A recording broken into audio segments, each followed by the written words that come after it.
So, this woman's boyfriend had a female best friend who kept quietly planting doubts in their relationship, and instead of confronting her straight away, she waited. She let her talk, let her lie, and then used those lies against her.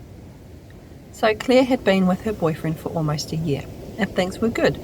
Easy for the most part. They got along, they didn't argue over nothing, it just worked. Except for one person. His best friend. We'll call her Tessa.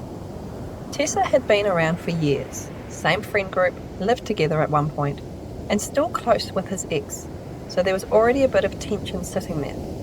But the strange part is, at first, Tessa and Claire actually got along. They spent time together, talked, it felt normal. And that's probably why the small comments didn't stand out straight away. Tessa would say things like, "I don't think he's over his ex, he told me that." Just enough to make you pause. And around that same time, Claire's boyfriend started acting slightly differently too.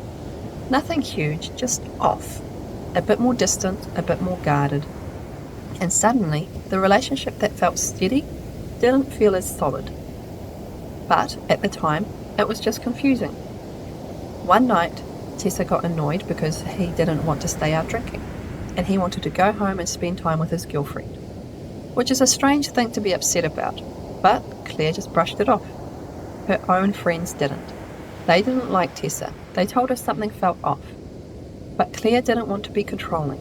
She didn't want to be the girlfriend that tells her partner who he can and can't be friends with. So she let it sit.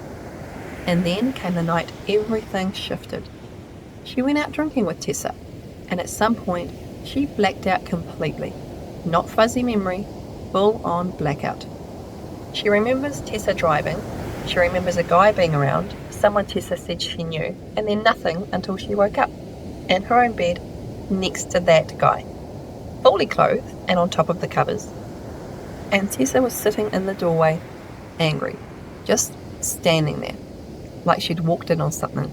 And that moment alone would mess with your head, because you don't know what happened, you don't know how you got there, and the person who should be helping you figure it out is already judging you. The guy, let's call him Daniel, explained what he knew. He said that she'd been really sick, throwing up for hours, and Tessa had basically left her there with him. He said he didn't feel right leaving her alone, that Claire was in bad shape and he knew that she was diabetic, so he stayed. Which honestly was probably the only decent decision made that night. After he left, she was still so unwell she ended up going to the hospital.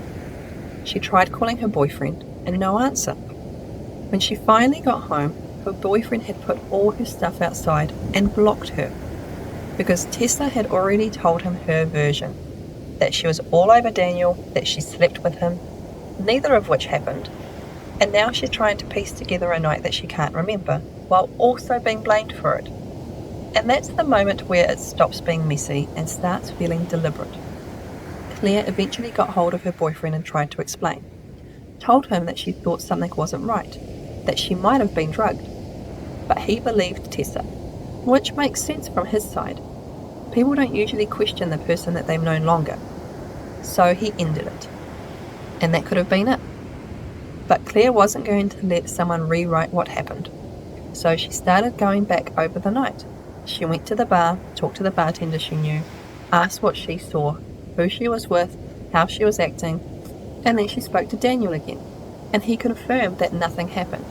Said Tessa had been acting weird all night, and when Claire got sick, Tessa just left, then came back later like she was checking in, which also meant that she'd been driving drunk, left, came back, still drunk, and that alone didn't add up. And the more people she spoke to, the more the story started falling apart.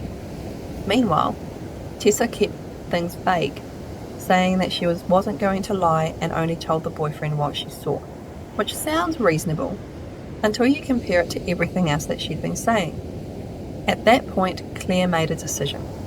Even if the relationship didn't come back, she wasn't letting this sit.